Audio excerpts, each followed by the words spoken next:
And we are going to continue with item 6.9. It's our 11:30 a.m. We're taking it up just now. Public hearing, consideration of an ordinance amending the purchasing ordinance, Article 10 of Chapter 2 of the Lake County Code to include increased purchasing limits, additional definitions, modify a requirement for exemptions from competitive bidding, and additional procedures for informal and formal bidding. And I believe I'm going to pass it on to Ms. Moreno. Hello, thank you. Just keep talking, it'll work. Okay. Yes, Casey Moreno, Deputy County Administrative Officer. So I am here to present the recommended changes for the purchasing ordinance. Don't worry, we're all still here. So we are recommending some updates to the purchasing ordinance. The proposed updates will reflect increased purchasing limits and clarity on the procurement process. We were able to obtain purchasing ordinances and policies for 35 counties. 29 of the 35 counties have limits at or above $50,000 before Board of Supervisor approval is required. Of those 29 counties, the average purchasing limit for purchasing agents is $97,241. Most counties overall have a centralized purchasing department, which is part of the reason the requirement or the allowance is so high. While most counties do have higher limits, they do still follow informal and formal bidding, which we are still recommending today to follow. Part of the review includes exemptions to competitive bidding. Service provided by another governmental agency was frequently used amongst counties. So there are a few different types of procurement. There is request for quotation, which is an informal bidding where the department knows exactly what they're looking for and are able to go out for quote for that. There is request for statement of qualifications, and that is generally done prior to a request for proposal, and that is to find qualified proposers and then submit the request for proposal. Public projects are one of the main users for statement of qualifications and are still using those. Request for proposal is formal bidding where the department doesn't exactly know what they're looking for, but they know generally what they're asking for and are able to go out and reach multiple companies or vendors to help establish what they are looking for. And then sealed bids, which is a formal bidding similar to a request for quotation where the department knows exactly what they are looking for. So Section 2-34 definitions, we clarified the purchase order or written purchase order to provide a little more clarity to the departments. We added bid, request for proposal or RFP, proposal, and request for quotation or RFQ. Section 2-36, powers and duties. We are increasing the purchasing agent and assistant purchasing agent's signing authority from $25,000 to $100,000. Just wondering when we'll talk. I'm waiting for the entirety to be done. Then we'll have conversation. Section 2-38, exemptions from competitive bidding. So in 38.2 subsection 3, we are removing a determination that competitive bidding would produce no economic benefit to the county and are replacing it with service provided by another governmental agency that is not county government or a county agency. 38.3, we are increasing the purchase of undercover vehicles from $25,000 to $50,000. Section 2-39, solicitation methods and awarding authority. 39.1A, we are increasing the purchasing agent or assistant purchasing agent's signature authority from $3,000 to $5,000. That does not require a purchase order or contract. 39.1B, we are increasing it from $3,000 to $25,000 to $5,000 to $50,000. That does require and everything going forward will require a purchase order or a contract. 39.1C increases the threshold from $25,000 to $50,000 to the threshold of $50,000 to $100,000 and includes language for RFP. And 39.1D increases the amount in excess of $50,000 to be in excess of $100,000 and includes language for RFP.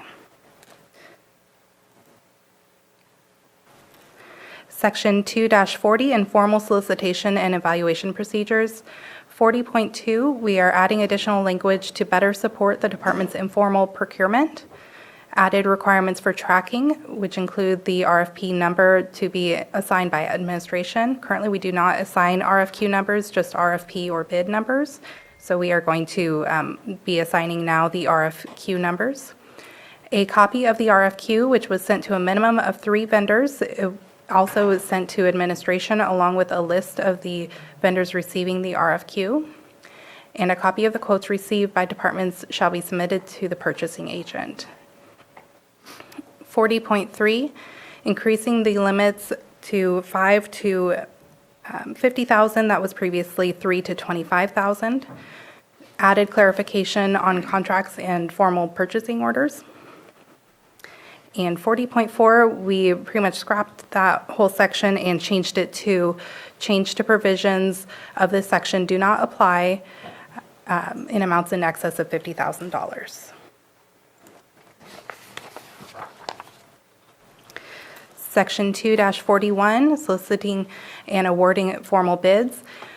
41.1, we clarified when and how to use formal bidding, and then added a new section, 41.2, which was previously already there, but we moved everything down. 41.2 through 41.5 is now 41.3 to 41.6.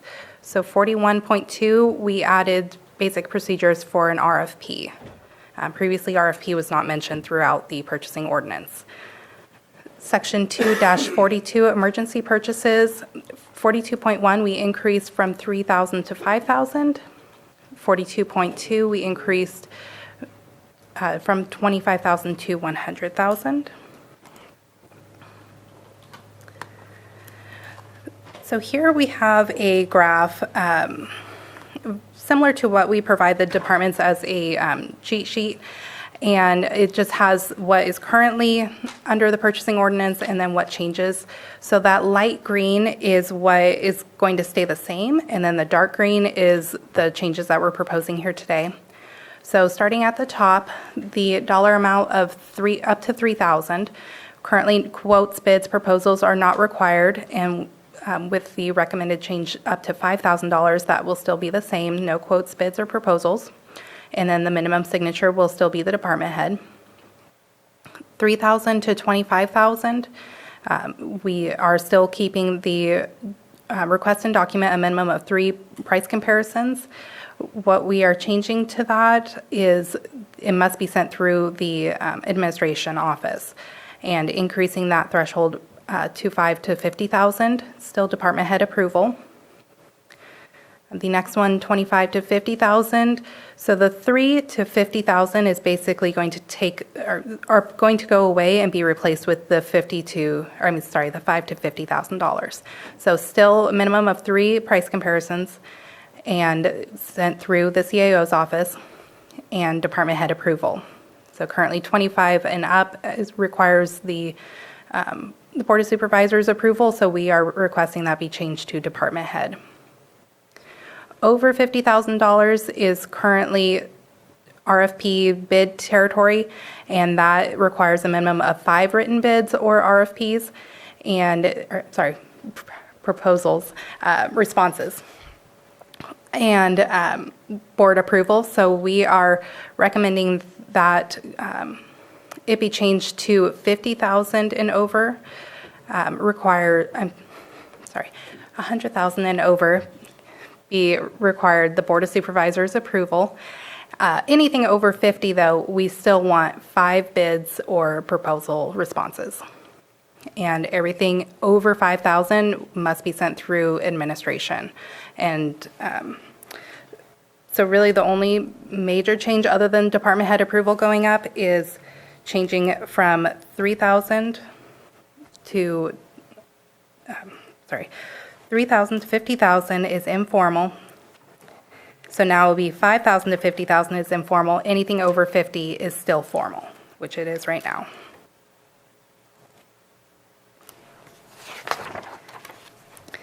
So in summary, the proposed changes are additional procedures and clarification for informal and formal bidding, increase purchasing agent and assistant purchasing agent signing authority to $100,000. So administration's role will be a lot more involved to verify that the purchasing ordinance is being followed. Purchases between $5,000 and $50,000 will be assigned a RFQ, RFP, or bid number. Vendor responses will be sent to administration for verification prior to the contract purchase order being executed. Purchases between $50,000 and up to $100,000 will be assigned an RFP or bid number. Vendor responses will be sent to administration for verification prior to a contract or purchase order being executed. Purchases over $100,000 will be assigned an RFP or bid number. Vendor responses will be sent to administration for verification prior to a contract or purchase order being presented to the Board of Supervisors for consideration. And one important thing to note, especially for departments, is that administration will not be scrutinizing the quotes or the need of the department, just verifying the procurement process was followed. And that concludes my presentation. Thank you very much. Anything else from the admin office at all? All right, opening it up for questions and comments. Supervisor Green? Pen down. I got a pen down. Thank you for all the hard work on this. Like most of it, we have some unique situations, for example, with our continuum of care, and it may be solved with our pending MOU when we see that.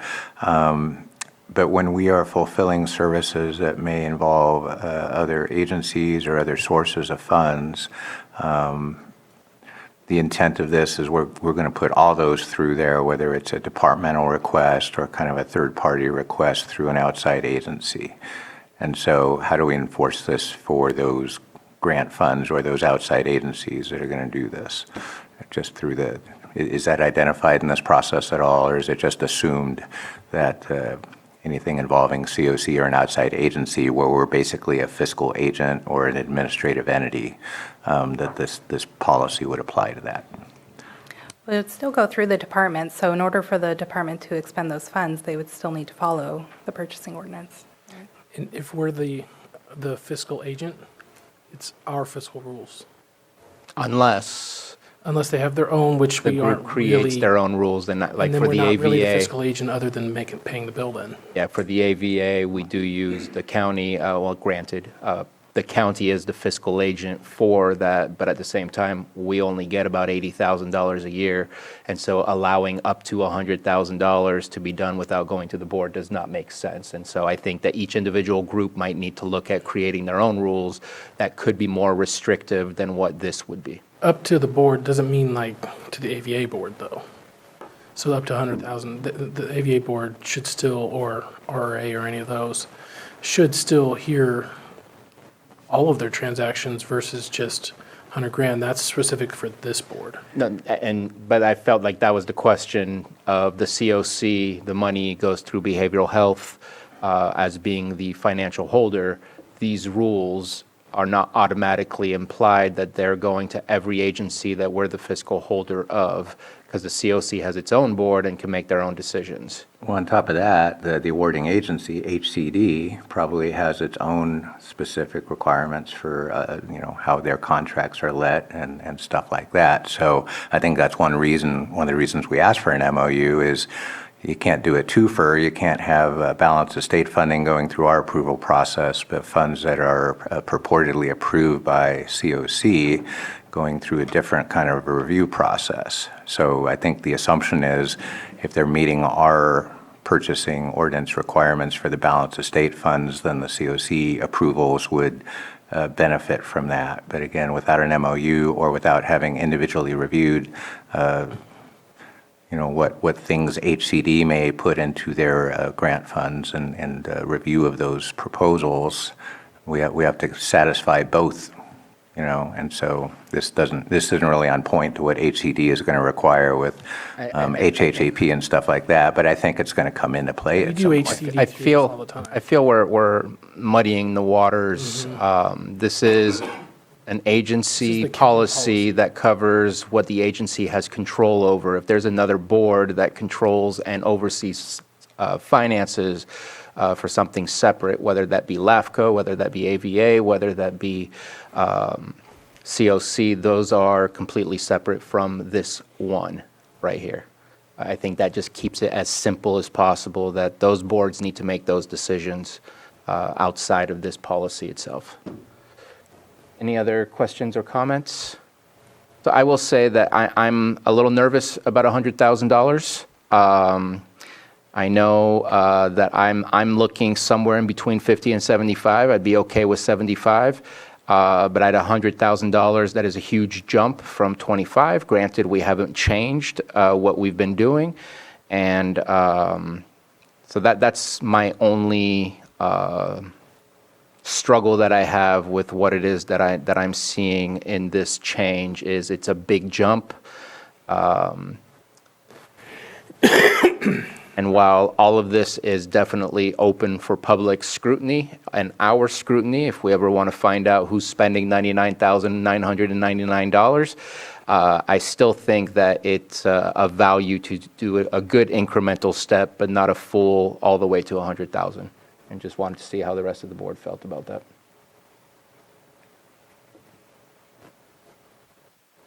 I'm okay with the recommendation.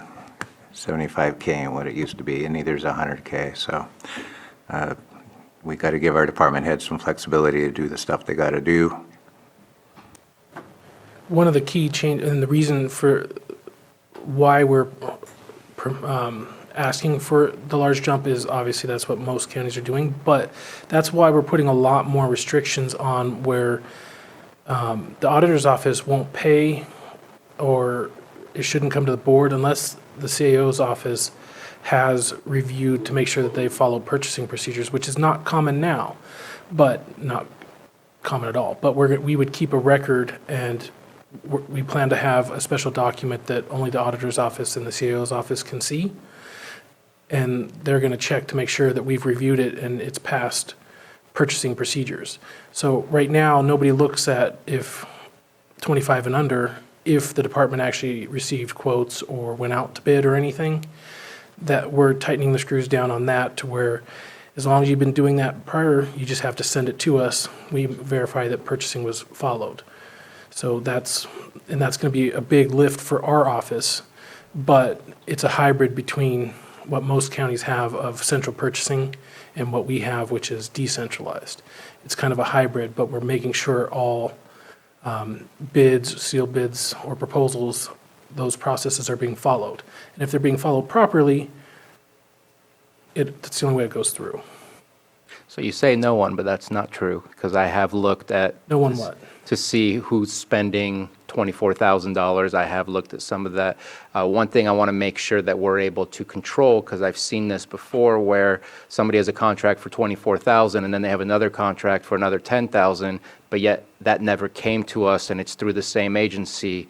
And what's the mechanism to ensure that those types of things can be caught, where if you're continuously creating a new contract with the same agency but staying under the radar because of your numbers, is that something that will be looked at by the auditor, something that will be looked at through you?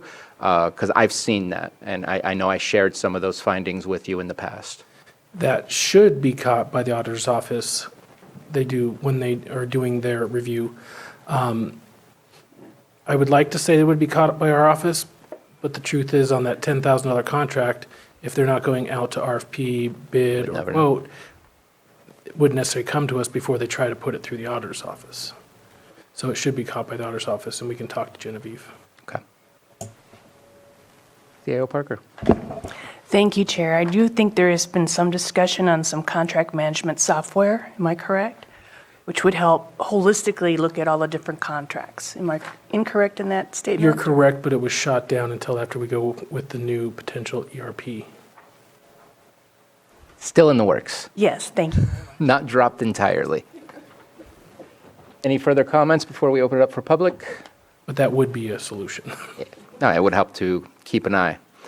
Let's go ahead and, if it's possible, to stop sharing. Yes. Pretty please. Thank you. I see no hands in Zoom and no one, oh, please. I said no one too, and I was wrong. Too soon, yeah. Scott Harder, Special Districts Administrator. Just a couple of quick questions or comments. 5,000 and above gets run through admin, is that correct? Correct. Do we have an expectation of turnaround time? Because we generate quite a few POs in our office. It should be pretty quick. It'll take us a little bit to get running, but it should be pretty quick because we're just going to verify that all the steps were followed and then send them off, so. Okay. We're not going to be scrutinizing, so I would think a day or two max. Okay. Next topic. What was the threshold for requiring 5 bids? I couldn't remember. I know it was once we hit 100,000, but it was Over less than that? 50. Over 50. Yeah, which it Okay. is right now. We purchase, and maybe other departments do as well, some specialty equipment. Sometimes it's challenging to get 3 bids. We strive to get that because we want to comply with the purchasing policy, and we don't want to come to the board and say, hey, this is, we need an exception to the purchasing policy under a unique item, especially if it's not unique. But we do quite a bit of specialty items. So just a comment that 3 is probably a lot easier to accommodate for 5 for some of the departments that purchase specialty goods. And then the last comment was I didn't notice capital projects discussed.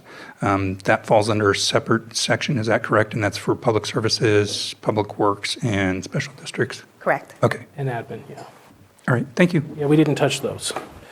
But on the 3 and 5 quotes, it's written where you have to get 3, but the 5 comes in more of if you can prove, like with emails, et cetera, that you attempted to get 5 quotes from vendors that should or could have responded, that would be accepted if you can't find enough, but you can prove that you tried. Okay. The language read on the screen that it was you had to have. I know. But if That's where everything's not quite black and white. Okay. Solicit 5, maybe not receive. Thank you. I see no further hands up. I do see that Director DeLeon did turn on his video, so I'm guessing he has something to say. Yeah, I appreciate that. Thank you, Chair. I'm going to echo a lot of the comments that Scott Harder mentioned. We issue a lot of purchase orders. Every division that we have here is purchasing stuff. I'm just going to express my concern with the additional delay that's going to result from this. I too shared some concerns with requiring 5 written proposals for things. Sometimes we're lucky we get 1. So I just have some concerns about the delays that this new process is going to create. And I'll just leave it at that, and we'll see how it works out. So Thank you. with the proposals, the way I interpreted it and meant for it to be in there was that when you initially shoot out the RFP, you're shooting it out to at least 5 vendors that could propose. Now, it's obvious you may only get 1 actual proposal in, and that is okay because that's still part of the RFP process. It's that initial blast that you put it on the website and shoot it out to at least 5 vendors that could propose. Any other public comments? Because rarely do we actually get 5 true proposals. Right. So we'll bring it back to the board. I see no pens up, so I'll go ahead and start. What about not having a delay, still submitting it to the CAO's office and just kind of using it as a potential training tool? Hey, something wasn't done appropriately. Let's talk about this process, not hold it up. That way we can make sure to move forward as quickly as possible, because 1 to 2 days is still 1 to 2 days. Just putting it out there in comparison to right now. We can take out all of the CAO. I think it's important to track and make sure that we have this stuff, but I also don't want it to be a reliance on the CAO's office to we've had how many times in the past few weeks where people are missing from the office? And I just want to make sure that we can move efficiently in what is needed for those departments to be able to successfully move forward. But you still have the material, you can still review it and eventually have a summary of your findings in order to use for training purposes and enhancing the process. Because we're not going to do a huge scrutiny, just make sure quotes are received, et cetera, it really wouldn't be much of a burden. But I'm not sure how we would make that work, that they would submit it and then just let them go their merry way unless we come back and say there's an issue. It would be a learning point for the next one. I don't know, just trying to reduce the potential time. I know it adds a little bit of burden to the CAO's office, but That was the attempt at the hybrid between where most counties are, is central purchasing, to where all of that's required, period. right. We also will have multiple people checking the email address, so if one person or two people are out, there are backups. So we are going to be doing some cross-training. Because they're not going to be looking, did you fiscally do this right? It's just literally check mark, did you receive quotes or go out for quotes? It's more mechanical than scrutiny of any kind. Are there any other comments from the board? Today is not an approval day, it's more of a discussion day, and then the ordinance will come back to us at a later time. This is like the first reading. I don't have any concerns as it's been presented. Okay. Bruno, did you want to bring up that change about the verbiage in the RFP section? I'm glad you reminded me mean, about a conversation that Chair Sabatier, sorry. No worries.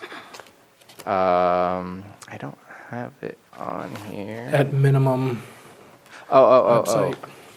website. Please, let me remind me of what I had said. Go ahead. So Casey. in section 2-41, part 2, Oh, on the website. for a request for proposal, on D, we'd like that to read, the purchasing agent or assistant purchasing agent shall publish the RFP at a minimum on the county website and must be open for at least 10 business days. So we want to add at a minimum. So it's not the only thing they can do more if they would like. Yes. Especially since there's opportunities that will pop up at a later time. We've already looked at potential software to help us with the procurement process and just didn't want to have to update this again once those things are made available to us. And there may be some simple ways of things that can become available too. So that's the one change that I would do. And if this becomes too burdensome, we'll come back. I'm sure you will. Supervisor Green.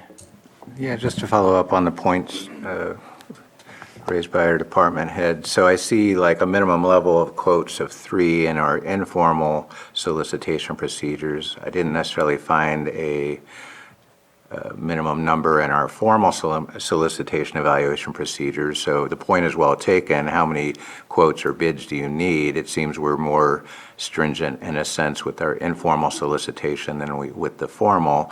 But more to the substance of their point, there are plenty of services. I'm thinking DSS Landia right now. They're so specialized. Getting 3 quotes is going to be very challenging. 5 quotes, what have you. So I guess I'm looking for some consistency between our informal and our formal solicitation procedures. I guess I would kind of also urge leaning away toward any minimum number. You can put goals in there and all that, but again, going out for office supplies and getting 3 quotes is no big deal, but for a lot of these specialized services our departments deal with, it can be quite a big deal. So can you explain very briefly if there is a difference between the formal and the informal solicitation procedures as far as the number of bids or quotes that would be required? Or do you see it as the same? Because I only see hard numbers in the informal section 2.40. So in formal bidding, it has to be sent out to a minimum of 5 bidders. It doesn't necessarily have to be received. So you just have to try to send the proposal or the bid to 5 different parties that could potentially offer that service. That's under the informal, but not the formal? That is informal. Under the formal? Mm-hmm. Okay. And if it does turn out to where you can only do 1 quote, et cetera, like there's only 1 vendor that will do it, then we start looking at potential, Unique services, which is an exception. Doug, did you have, Director Gerhardt, do you have something that you want to add to the conversation? Yeah, I was just going to respond to the posting on the county website issue. And, as you know, the air district's a little different than county departments. And we get billed every time we ask for anything to be posted on the county website. So putting an RFP on the county site will actually cost the district additional funds to do a project. I'm not sure exactly, we get those quarterly and monthly from IT, but whether it's appropriate, or could we just have that say something along the County of Lake or a applicable agency website or something like that as an alternative for that purpose? And then, with that, if public services, public works, and everyone's posting their RFPs and things to the website, anything we put out is going to be completely buried in minutes, so it'll never get seen on the county's website. If we put out one and they're putting out 50 or 20 or whatever every day, it's not going to be helpful to us to do that. So just thought I would mention that and see if there's an option for a little more flexibility on that idea. Mr. Carter, do you have anything to respond to that? What if we said at minimum on the county's website or an approved posting? That way we can continue doing what's always been done and also at least make sure that it's being placed in the right area. That would work from our perspective. This is written from the county's perspective. Yeah. Thank you for those comments, and I saw a nod where that would potentially work for you if that was the case. We definitely want to make this, obviously we're trying to make it easier so that you don't have to bring everything to us, so we're trying to increase the potential amounts. That gives you discretion, but we also don't want to, on the reverse, create more burdensome situations where it actually decreases the efficiency of the whole process and we end up right back where we started. Again, this is not a final. Today is just a review of this, and it'll come back to us. And just for statement, I'm okay with the proposal that's been brought to us today. But it does say at the bottom of these changes will improve efficiency, clarify informal, formal bidding for further staff recommends your board approve the first reading. So we're not doing the first reading?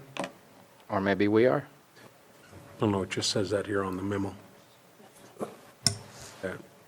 Well, your board, if I may, your board does have the option of just directing staff with the changes so that a formatted ordinance with the title then be presented to the board subsequently for first reading.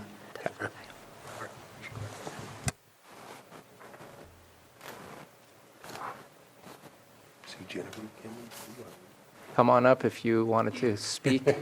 This has nothing to do with you. Sorry, I've been listening. I just wanted to add a little bit of support to the process where it's going through the CAO. That's part of a bigger process. And so with the increases in the limits for the departments, for them to approve their own purchasing, we want to make sure that some of that, the oversight is still in place. And so I just wanted to add my support. So we are hoping that that process will happen the way it's written so that we can build and expand on it and just help countywide. So that's all. And I'd like for maybe after this is approved, whatever it is that's approved once we get to the second final reading, maybe using the department heads to kind of do a straw poll of how's it working, just to it's going to impact everybody to a certain way, shape, or form. I think just kind of checking in with the department heads and coming back to us and letting us know how it's working, I think would be an ideal way of making sure that we understand how this is working. Like so long after it's. Yeah.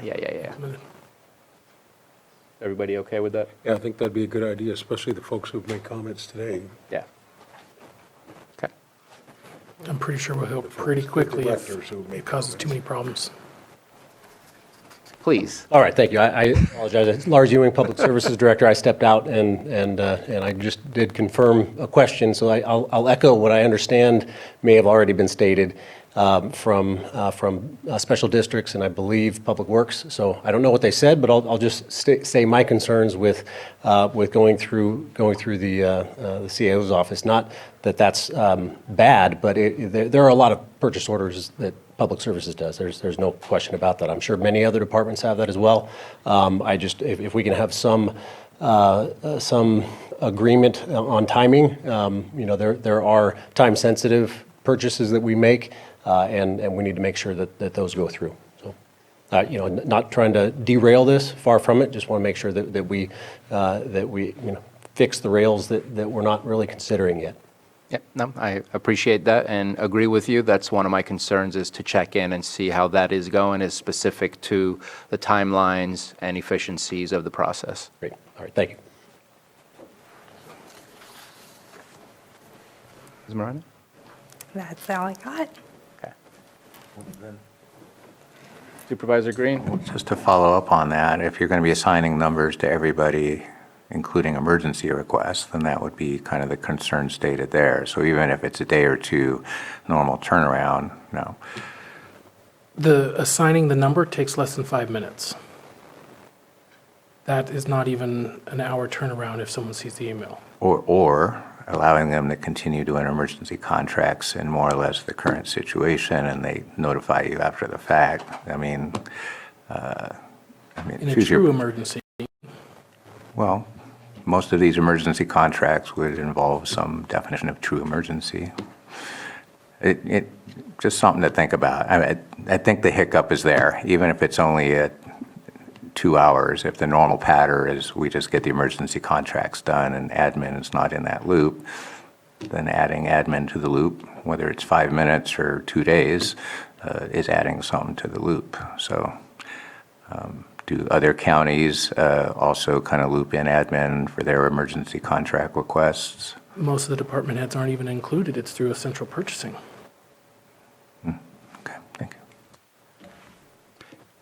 For bringing it back for another first reading, do you have all the notes that you need? Do you want to go over that with us before you walk away? Make sure that we are good. Was it just that one change for RFP? On the website, and at minimum, that was there, just checking in if there was anything else from the conversation that you gleaned. I think that was it. I believe that's it.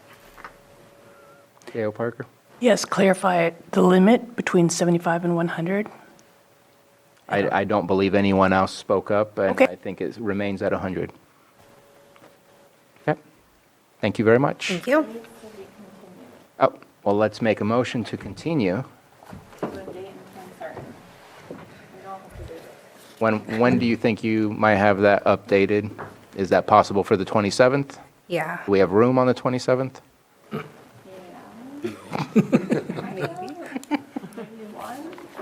1 o'clock? Yeah. Okay, so February 27th, 1 o'clock, 1 PM certain. Need a motion to continue the public hearing. Move to continue this public hearing for an ordinance amending the purchasing ordinance, Article 10 of Chapter 2 of the Lake County Code to include increased purchasing limits, additional definitions, modify a requirement for exemptions from competitive bidding, and additional procedures for informal and formal bidding to a date and time certain, which was, February 27th at 1 PM. that concludes my motion. Second. We have a motion and a second. All in favor? Aye. Any opposed? Thank you very much. Motion passes. We'll see you again on the 27th, and maybe in a few minutes.